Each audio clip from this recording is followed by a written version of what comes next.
I've been noticing that I get basically the exact same comments and questions on every single video I post, so I thought I would do a little FAQ. If you're new here, my name is Annie and I work with an organization called MindFreedom International, and we advocate for community action to help people experiencing psychiatric abuses, including things like incarceration, institutionalization, and forced drugging. Before we get started, I just want to say to the people who have made these types of comments, I'm going to assume you asked that question in good faith, so thank you, because we need to start having these kinds of productive conversations about psychiatric abuses and what goes on in psychiatric institutions. So if I share one of your comments, this is not a call out. I just want to honestly answer these questions and start this conversation. So let's get into it. One extremely common comment that I see is they need to ask for a new doctor, or they need to ask for a second opinion, or have they tried to seek out a second opinion? Wouldn't that be nice? Unfortunately, it doesn't really work that way. If you're institutionalized, if you're in a forced hospitalization situation,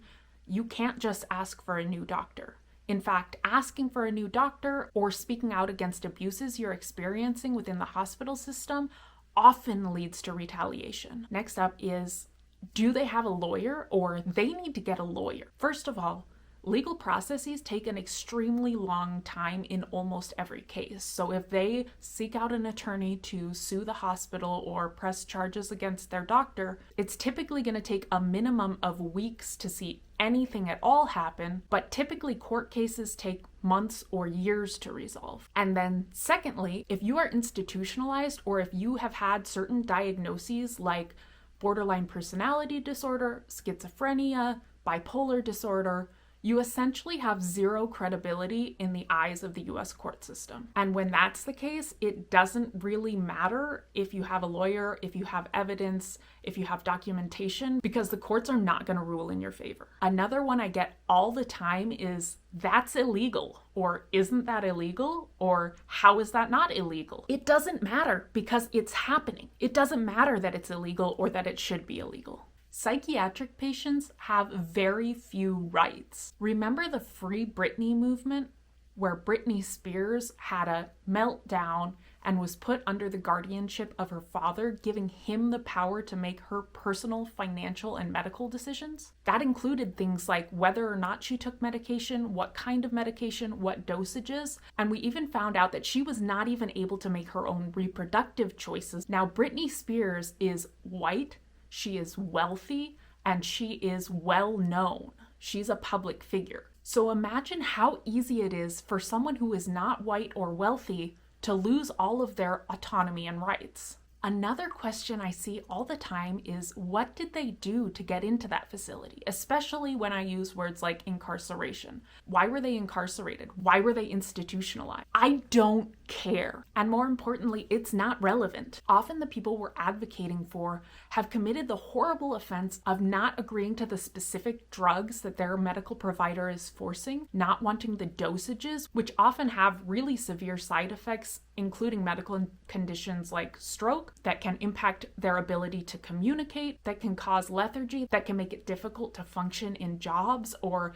engage in hobbies and interests. But the great thing about the basic human right to medical autonomy is that it doesn't have prerequisites. You don't have to earn the basic human right to medical autonomy. So even if this person has caused harm, they still deserve to not be abused and to make their own medical decisions. So all of this is to say that the approach that we are taking is community-based advocacy. In the last month alone, we've helped 2 survivors of psychiatric abuses escape their situation. So why is community advocacy so effective? Sometimes the doctor is doing something shady or illegal. And when they know the community is watching, or when their hospital knows the community is watching, that might force them to act less abusively. While lawsuits rarely help stop abuse in the short term, so it's not always helpful for people who are acutely experiencing abuse, doctors and hospitals don't want malpractice lawsuits, so the pressure of the community saying we are watching